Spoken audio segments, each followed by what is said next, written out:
Hey, everybody. Welcome to the Weapon Works podcast. I'm Zach. I'm your host, and I'm joined by one of my oldest friends in the firearm industry, Mr. Alex. Alex Costa from ANR Design. How you doing, brother? I'm doing great, Zach. Thank you so much for having me. I appreciate you popping in here. Alex is kind of a night owl, so we're here. It's 9 o'clock at night. We're doing an interview, and Alex is a newlywed dude. Congrats on that. I'm tickled for you. I really am. Thank you. Thank you. We've had a good run so far, 6 years, and we decided to tie the knot. Good So, for you. Good for you, man.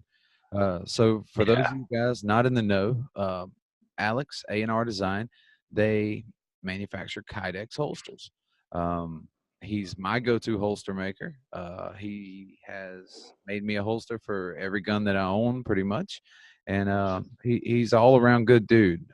We kind of grew up in this industry together, and we've both come a long way since we started, and I'm very excited to have him on. So, brother, A&R Design, how long you guys been around, man? Um, we were officially registered as a business January 14th of 2014. So, we are coming into our fifth official year in business, and we're super excited because we have grown quite a bit in 5 years. So, Exponentially, quite a bit. yes. Yeah, it's been fun watching you blow up, man. So Likewise. your, your background, you are actually a very well-educated dude. You're engineer by trade, right? Not by trade, by education. I sorry, my dog's all clicking across the floor over there. So I went to school at the University of New Hampshire for mechanical engineering. Graduated there in 2010, and I got my master's degree at Southern New Hampshire University for business administration. So been working hard at school. Mhm. And then I worked. I was working like 60 hours a week as an engineer for commercial kitchen equipment industry and automotive. I switched roles, and I was still going to school. Finished up while I was doing that, while I was building a business, and I've been self-employed for 2.5 years now. It feels like a lifetime, but 2.5 years now. So Well, it's been good. long days, long nights, dude. Long days, long nights. I know they make time fly by. So, the idea for the business. What were you guys originally going to do? Um, has it always been a Kydex company? So ANR Design started as Alex and Ryan Design. Ryan was a fellow coworker at the commercial kitchen equipment industry that I worked at. He was an IT guy.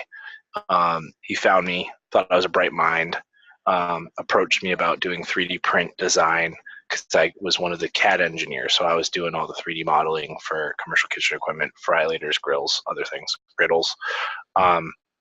And he could tell that I was always like working on gun projects. Like I literally had like when my boss wasn't around and I was on break, I was like 3D modeling 1911s and shit. Mhm. And that really drove me. And he saw me doing that. He was the IT guy, always coming over like help me fix my computer and stuff. Excuse me. And he's like, yeah, I was thinking, would you want to do 3D CAD? And I got a bunch of designs in mind that we could do. And there's a online company called Shapeways that you could upload your 3D models to, and people can actually buy from your 3D models. So we actually started. Um, this is a funny story, but it plays into the history of the company. Ryan wanted to 3D print pipes and bongs because he was a stoner, super stoner. I wasn't. I was into guns. But he came to me with that shit, and I was like, I'm not gonna do that. I was like, but let's start with like men's accessories. Mhm. And I was already like really like digging my feet into building holsters on my own in my personal time for personal use. And we started doing like cufflinks, tie bars, money clips, stuff like that. And we were 3D printing different gun models through that, and they're laser sintered printed. So metal, they would lay a layer of dust and laser it, and so we could design basically tie bars and end link cufflinks and pendants, earrings, all kinds of stuff. And we started doing that and advertising that through Instagram and social media, along with some holsters that I was making at the time as well for myself, because it was like Raven and Blade Tech and Bravo Concealment, and their holsters were so absorbently expensive back then. It was like $250 for an outside the waistband. And so we were like 3D printing all this like firearms accessories, like menswear, and that started building up in our bank account. Not a lot, like $1,000 a month or something like that. And I was like, dude, we're never gonna make money doing this. And I started taking like training classes and whatnot, and I needed kit, so I built my own kit, and I started posting photos of that on social media. And people are like, hey, that holster's pretty sweet. Or if I'm in class, that holster's pretty sweet. Where'd you get that? Oh, I make them. They're like, wait, you make your own holsters? It's like, yeah, it's easy. Just do it myself in my basement. So people started offering me money, just going to like local classes and shit, and using Instagram as a social media tool. People started like catching on to that, and I started making holsters.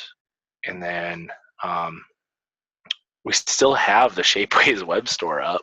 We don't ever advertise when we do that, but we probably sell like a couple $100 in tie bars and links, cuff links. I keep saying end links like it's a car. Cuff links a month, and we just that money just comes in or whatever. But I think yeah, we started making holsters. I think I still have one of those the tie clasps. I think I still have one somewhere at the house. I don't own a tie, but I still have that.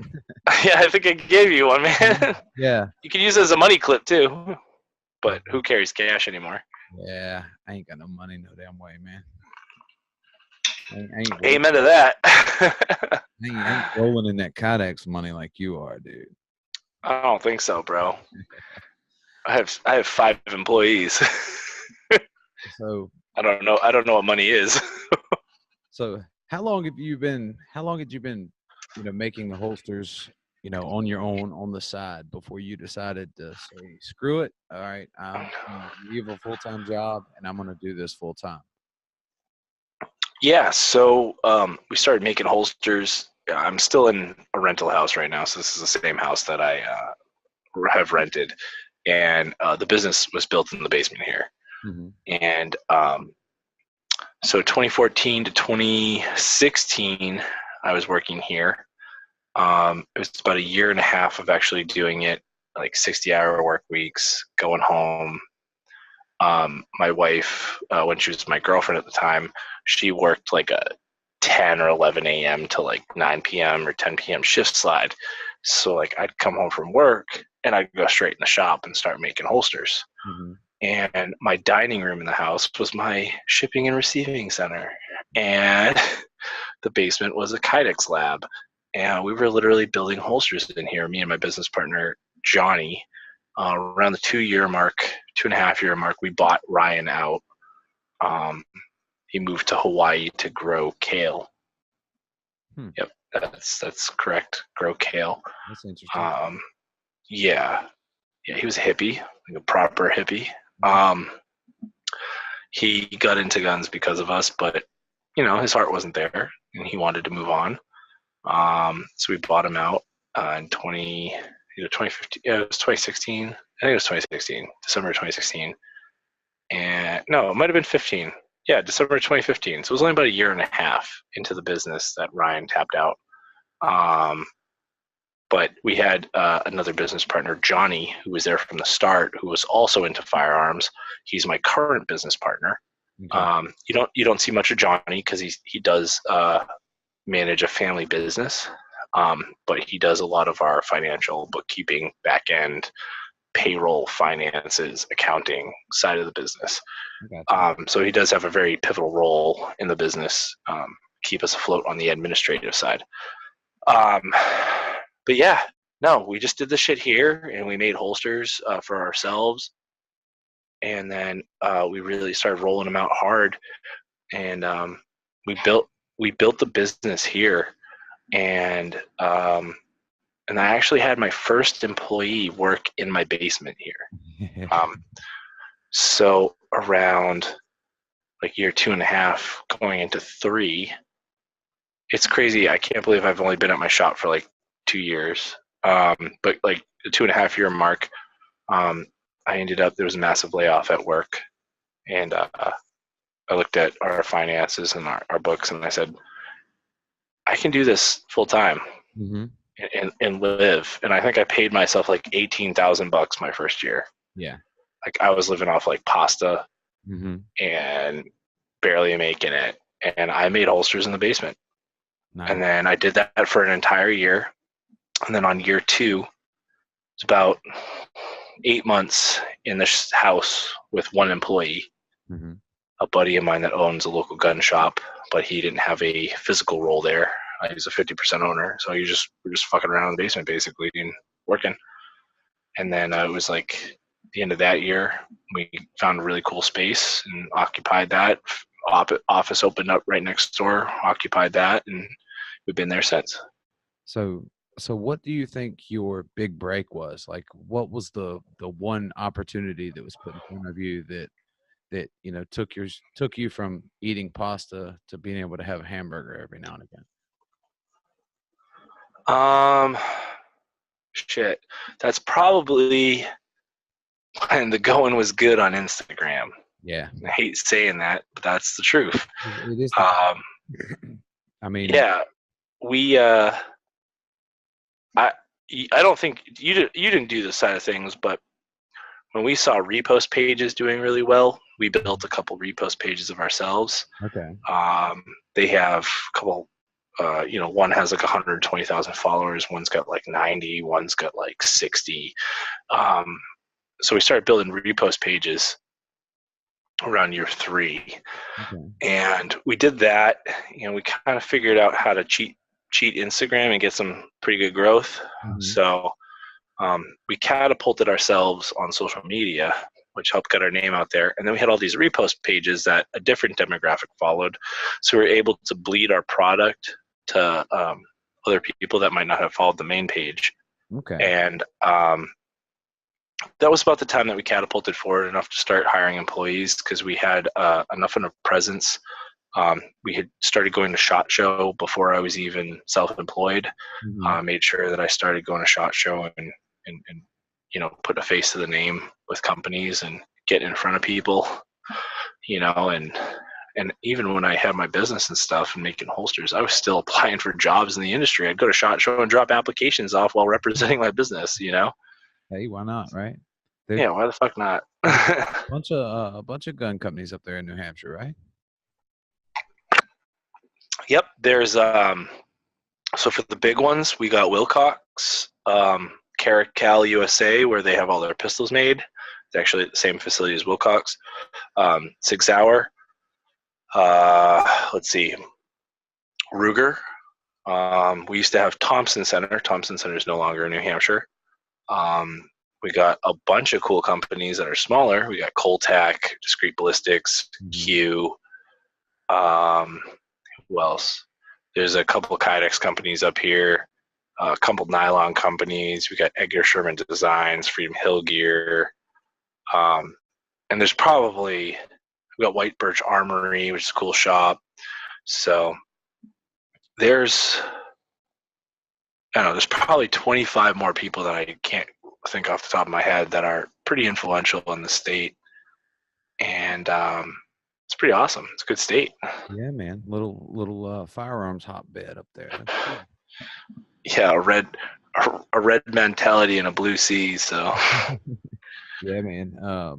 Now, just off the cuff, is most of y'all's politicians, are they Republican or Democrat? So the state itself is referred to as a blue state. Mm-hmm. Our governor's Republican. It's the first time in a very long time we've had a Republican Republican governor.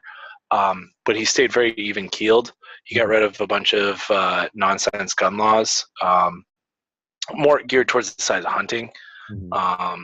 He also passed constitutional carry in our state, which is huge. Okay. Something that our former governor refused to sign. But Maggie Hassan's our former Democratic governor, but she never did anything to infringe on the Second Amendment, but she didn't do anything to improve on it. Yeah. So this is our first Republican governor, Governor Sununu, and he has done a couple things that have made both sides happy. He decriminalized marijuana, so that made the left happy. Okay. He's made hunting with suppressors, or actually Hassan did this. Hassan actually legalized hunting with suppressors, so that's huge. And that was a Democrat vote Okay. that did that. Sununu also did he got rid of a bunch of environmental police laws, like let's say you go back to your truck and you lean your shotgun against the tire of your truck and you haven't unloaded your shotgun yet. Mm-hmm. That was actually a arrestable or finable offense prior to, I think, like a couple days ago, actually. Oh, wow. So if you return back to your vehicle with a loaded firearm and you put it anywhere on your truck, resting, leaning, open door, laying in the back seat, that's technically a loaded gun in a vehicle by definition of the state law, and you could get in trouble for that. So he got rid of a bunch of nonsense gun laws. He now allows farmers, he passed a law that allows people that have agricultural properties and farms to actually have a loaded rifle or subgun or whatever, machine gun in the front seat, and they're allowed to shoot from their vehicle if it's to deter pests or eradicate pests and stuff like that, which again, a lot of farmers share public roads around their property, and the second you go onto a public road, it's illegal. So he lifted those laws for farmers in agriculture to defend their property without having to be worrisome of going onto public roads with a loaded gun. So, bunch of cool shit. But honestly, in this state, even if you are Democratic and you're outside of the two major cities, well, there's three major cities: Nashua, Manchester, and Concord. Outside of those cities, you can it's blue all the way out to Vermont, but every person owns a gun, So even though we have a very democratic state, it's definitely erring on the side of democratic. Everyone here wants a gun. I got you. It's a very rural state outside of the three little tiny cities. You go 15 minutes west of my house and it's fucking backwoods, So, and everyone has a gun. Nice. So that's where I think we're lucky. We have small enough city populations with a lot of immigrant populations that aren't voting against guns. So we still have everyone, even though if you're left or right, doesn't matter. This is a gun state. They all need holsters, dude. They all need holsters. They all fucking need holsters. So dude, you're not just doing the ones and twosies, Zach, ordering off of your website, getting that anymore. You've actually got some pretty big, large commercial runs that you do now, right? We do. Yep. Still, the onesies and twosies, our custom shop. We have 960,000 SKUs. For people that might not understand, SKU is an individual part number for a certain recipe of features. So that means we have 960,000 combinations of holsters you can make on our website, which is cool. And we kept that very modular. A lot of companies have made dedicated stuff and reduced their SKU count. One thing that we specialize in is setting up tools per order. So we actually, when an order comes in, we take kind of a naked mold off the shelf and we build it up for their order. And we still do that. And up until hopefully soon, I'm the only one that still molds every single custom shop holster. Nice. Which is about 70% of our business. But no, we do have some big commercial stuff. So our local commercial is a place called Kittery Trading Post. They're about 3 times the size of a Bass Pro Shop, but they're a single entity. Excuse me, and they're in Maine. So they were our first major box store, not commercial, not franchise, but a single place. Shortly after, Sig Sauer Academy Pro Shop picked us up. which was huge. We work really closely with SIG and their academy, and they do all kinds of cool stuff at the academy. Yeah. And it's not just what they sell at the store, but they bring in national and international special forces, government teams, all kinds of stuff, police. And whenever these people go for training, education, whatever, and they go through that pro shop, they see our holsters, and we have a whole labeled row there. Like, SIG was so cool. They gave us, we're one of the only companies that actually has our banner over an entire aisle of holsters. And when they walk in, you can see it from the front door, and people just gravitate towards it. They sell the living crap out of our stuff. And we have picked up a lot of international and national contracts because of our presence at that store. That's awesome. That's awesome. Yes. So we sell to like 17 countries commercially and for government use. Mm-hmm. That's so how'd you get hooked up with SIG to start with? Funny story. A couple funny stories. There was a product manager that really liked our stuff, who was very influential over there. She bought holsters from us and introduced the corporate side to our stuff, and she was a follower of ours. And then a lot of you are probably familiar with John Hollister. John is actually my neighbor. Okay. He lives like 3 blocks away from my house. And we were introduced. So you know Rose Speedstress. Mm-hmm. Rose introduced me to John at a local New Hampshire shoot that she flew out for. And this was a few years ago. And since then, John, we got set up with John, got him some holsters and stuff, and now we're his dedicated holster maker, and he swears up and down by our stuff. And John was a really huge influence on people at SIG recognizing our stuff as a local and viable solution for concealment. Oh, yeah. So John's an amazing person. There's a lesson to be learned there too.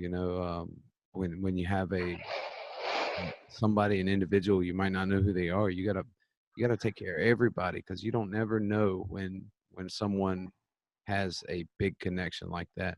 I've run into a couple of big jobs myself, just taking care of an individual and not affiliated with a company. So, so I'm sorry to go off on a little tangent there. No. Tangent away. That is a very valuable lesson, because, it's not me answering our customer emails. It's someone we pay. But one thing is, we really strive towards being unbelievably amicable and catering to questions, whether they are, sorry, that's a random fly, whether they would seem like the most ignorant question in the world. It doesn't matter.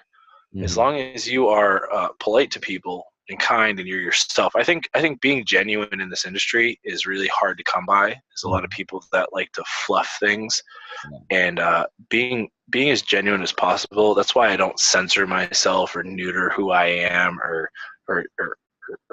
perceive myself as someone I'm not, because it'll come and bite you in the ass. Like, I swear, I post a lot of dicks.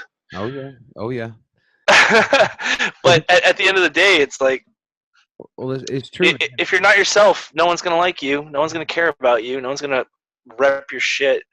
And at the end of the day, if you have an awesome product, it speaks for itself. You don't have to fluff shit. I'm not a salesperson. Yeah. I am no. You and I are both not salesperson people. We are good at lifting a glass to our face and telling stories. That's about it. Exactly. I'm good at taking care of folks once I get them in my arms, but the initial sales conversation, I've never been good at that. So no. When someone goes, pitch me, I go, do you have a bottle of whiskey?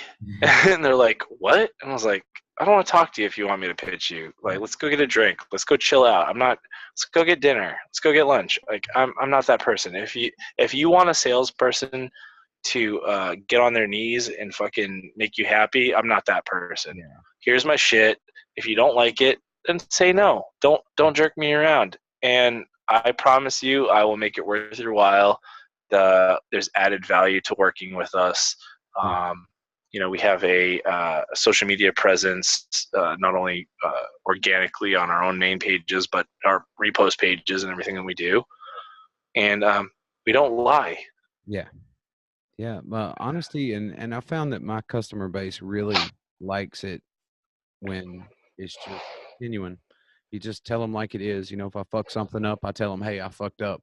You know, just honest, genuine. You're exactly right. We're probably on the same wavelength here. So Can't make everyone happy, though. no, There are going to be people that are stubborn as fuck, and you could kill them with facts and kindness, and they'll never be happy. And that's I think for anyone that's viewing, that's someone that's deciding that they want to be an up and coming business owner.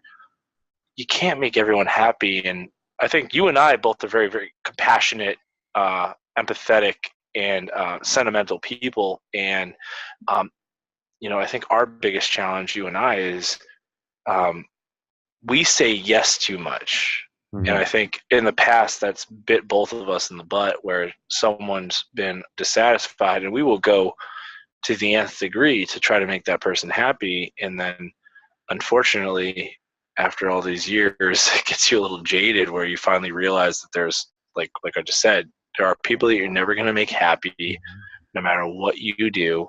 And you need to learn how to let go. And that's like the biggest tip I give to any young up and coming business person is, like, I will literally fight for acceptance, but you got to learn where that line is, I gotcha. And you and I both probably crossed that. I mean, I know I have. I have, but the longer I do this, the better I get at it. The more I'm like, I can let stuff go now. Whereas used to, I'd sit down and I'd dwell on it.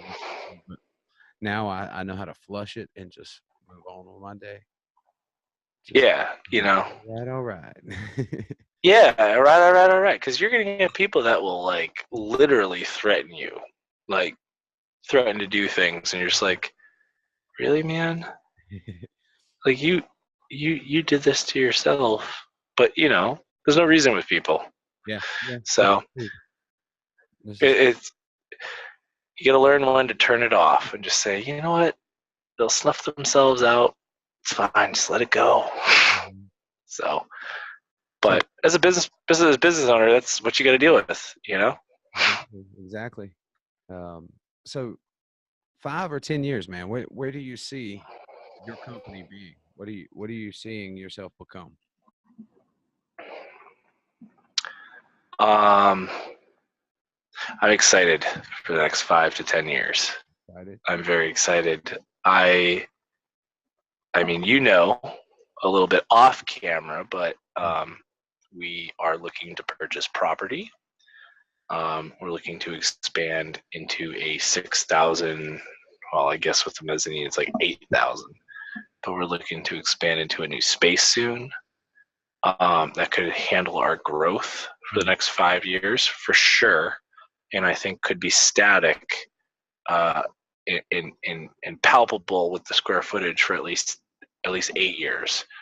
And we're going to be putting ourselves in a position where we can also acquire other units of the property to own after the fact. So I think we have a huge growth potential with where we're going to be moving our business very shortly. We've been working with a bunch of cool dudes in the U.S. Army Special Forces. We have a PM that was so gracious enough for some of the contracts that we're working on that were difficult to file NSN numbers for our covert and overt carry holsters. So it's inside and outside the waistband. If you're on the military side, covert and overt. That's a big deal, bro. Yeah, 28 SKUs were submitted to the federal government for NSN. And we have a bunch of holsters that just went operational for a Special Forces group overseas. And we are also going live with a huge contract to the UK SOF in the next month and a half. So we're going to have a lot of dudes running our stuff. And I think think our holsters have been operational in over 150 missions by now Really? through Oh, a couple big groups and teams. So that's pretty cool, man. That's pretty cool. yeah, team guys and operational units are doing a lot of covert carry now. So a lot of plain clothes stuff. Hmm. They're ditching the plate carriers and the helmets, and they're going to low pro body armor, plain clothes, concealed carry, because that's the way the world's going. Yeah.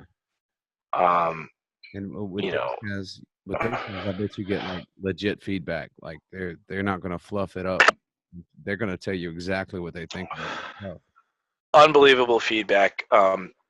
Probably between mm, November through February, we're going to be bleeding out a lot of photos from the Middle East of Mhm. dudes operational with our stuff. Okay. We just picked up an entire unit that's going operational with our stuff, so that's going to be pretty cool to show everybody that you know on a consumer side, like 70% of our business is consumers. Mhm. Um, Everyone in America that carries a gun that decides to buy from us, they get that Gucci shit and they can order all that custom stuff. But yeah, Americans, UK, Dutch, Jordanians, Swedish people, all these people, um, Indonesians, we have a ton of special forces groups that rely on our products for operational use. So That's awesome. it's something that we take a lot of pride in Yeah, right and now. you started making tie clips, right? How how And we bad how badass is that? How fucking awesome is that? yeah, we made tie clips out of Seriously, fucking 3D printed shit. seriously, that is so badass to me. It's it's like a legit from the bottom and on your way. I'm not gonna say you're at the top. On your way up. So we'll never be at the top. I know you're thirsty like I am. So Uh, yeah, I'm just honestly, man, it's not even about the fucking money. Like, it's not even about the money. It's just like I like doing cool shit for cool people. Like that's the end of the story. Is that's it. I mean, I've worked with distribution companies that I could have made a lot of money with, but I'm like, no, I'm gonna switch gears because I would rather provide professionals with stuff and take a pay cut and take a hit because now I can provide a quality product at a super affordable price. It's going to beat everyone, be better, conceal better, and operate better than other people. mm-hmm. That's And that's where it is. I had to make some pretty hard decisions recently, but we're getting a fucking asinine amount of holsters in overseas right now to the UK, and we're working with a big company right now, and it the goal is not money. The goal is getting this group of badass dudes holsters, mhm. and whatever avenue it takes to get our holsters in there, that's our goal. Not who we're working with or who's paying the most money. Who's got a direct line in to make sure those dudes, and there's like multiple dudes in this one tier one group that I'm really good friends with. These guys are like, we need your holsters. Mhm. Whatever it takes, whoever you need to work with, we're going to get your holsters in here. And that's it. I could get paid more working with one company or another, but I would rather just get my holsters in there to supply those dudes that want my shit rather than work with who's going to pay me the most, you Yeah. know? And that's the end goal. People that rely on our stuff for their lives. That's it. I I got don't care about the money. I don't care about the fucking Instagram shit, the Gucci, whatever. I make dick camo as a joke. Yes, you do. Yes, you do. It's a Uh, great icebreaker. I've heard you trade Dick camo holsters for bottles of whiskey. How close am I there? how close? Well, this bottle, this bottle came from a happy fan that sent me 3 bottles of whiskey to just have access to it. Um, I guess we're creating a dick loving subculture within the industry. What are we gonna do with you kids, man? What? Oh man, we just came out with your favorite pattern, M81 Nice, Woodland nice. Penaflash. We So got something gangster for fucking Shot Show, and you're gonna like it. Oh, and I'm I'm going sure I to give will. you one. I'm I'm sure. going to give you one because it's right up your alley, Marine Corps boy. Right. Right. So Alex, how old are you, bro? I turned 30 this year. Turned 30. Oh, you're still fucking young, dude. But okay, let's stop and step back and go back to 18-year-old Alex. What would you tell that dude? Fuck me. Um, 18-year-old Alex. Let's see. 18-year-old Alex believed that becoming an engineer was going to be a super unbelievably high-paying job. Mhm. 18-year-old Alex also believed he would be married with 3 kids by the age of 26, then be super successful, rear children early, and have a wonderful 40s of kids gone out of the house and husband and wife going back to the roots, grassroots. I thought I'd be working for somebody, you Yeah. know. Back at 18, I thought I'd be some pivotal, savant style engineer working for some company, just murdering it with cool designs and some shit like that. And And now you're here no, at the Redneck, and we both are sans sleeves. By the way, you are the first guest who joined me sleeveless. I'm a real big believer in no sleeves, so you are my first. Thank you for that. hey, I looked at my drawer and I was like, I haven't done laundry this week, so I grabbed whatever was on top, No one care, my man. gym attire. Well, It's winter up here already. well, look, bro. Tell these guys how what your social media is, how to get in touch with you, and tell them that stuff. All right. So on Instagram, we are ANR Design LLC. Our aluminum parts aftermarket firearms components company is on Instagram is anvl.usa. That's Anvil USA. So that's a whole another topic. I own an aluminum parts brand. But our website is anrdesignkydex.holster.com. We have a self-service build your own holster. It includes all of our builders. I have a ton of props here too, by the way. And what else? Yeah, if you search ANR Design LLC, you'll find our Amazon account, our Walmart marketplace, our eBay, our website, all of our social medias, and we have a YouTube channel where we do a lot of cool shit, a lot Mhm. of long term stuff that you guys don't get to watch on our other social medias. Well, dude, show me some of those props, man. You got anything cool for me to look at there? Yeah, for sure. Let's see. We got. Can you see this? Yes. All right. So this is just a Inforce APL Glock. This is actually a Caracal Enhanced F. This is a pre-production gun that we're doing some T&E for them. They are out of New Hampshire. We made a multicam black inside the waistband with claw holster. A lot of people ask what the claw is for. So you can see it's in line with the belt. The claw, your belt would put pressure through your pants against this claw. You can see it's knurled, so it holds the gun upright in place against your pants. The belt would put pressure against the claw, tipping the grip of the gun into the body, enhancing concealment. Obviously, you need a good belt. Mhm. So this is a pre-production gun. Actually, this is production, but there are some changes being made to the actual final product. Pretty cool gun. We work really closely with Caracal, a bunch of cool dudes over there. This is an 18+1 capacity gun, and it's pretty sweet. And Nice. if you guys don't know what the enhanced F is, you can see there's no rear sights.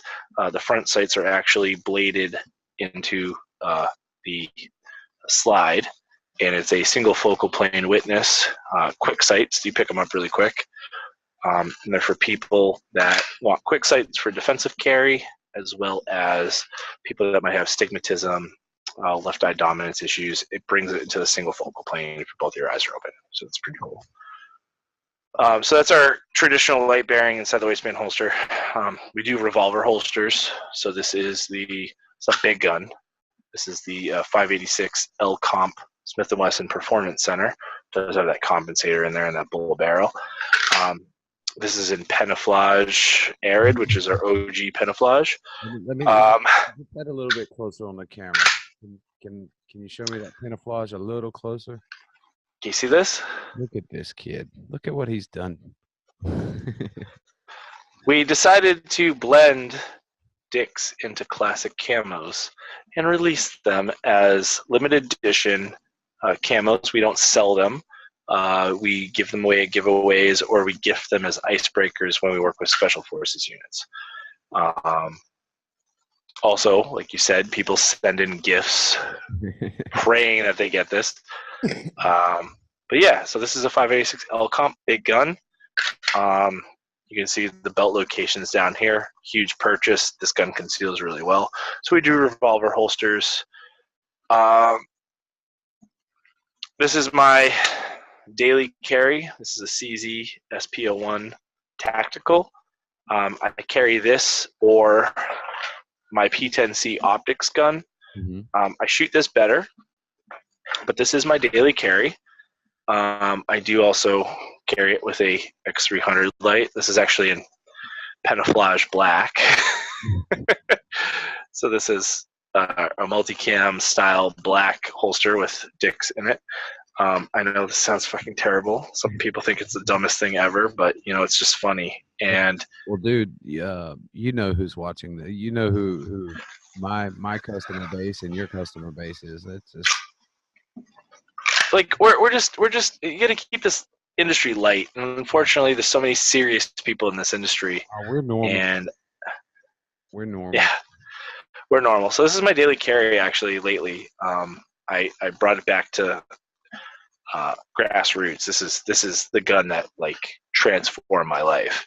So I started carrying this again. I love the P10Cs though. We do make G-code RTI compatible holsters and Safariland QLS holsters. These would amount to a battle belt. So everything's in gray but the holster, so I'm gonna have to make myself a new one. You can see it mounts to a G-code RTI setup. This is my battle belt. So that's something that we do make, these tactical outside the waistbands. Sorry for the chair creaking. Let's see.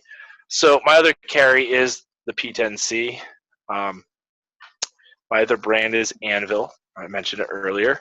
We came out with the first commercially available EDC magwell package for the P10C. Mm-hmm. We basically carried the inside factory magazine well chamfer. We just extended it outward. So there's no one thing that our biggest qualm with magwells on the market is they would create a secondary angle Mm-hmm.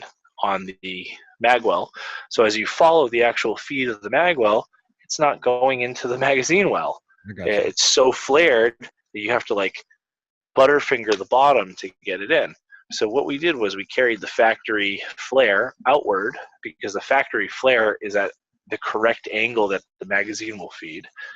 So if you actually lay this into the magwell, it feeds properly. There's no hangups. So sometimes you get these super acute flares that don't work. So that was my other carry.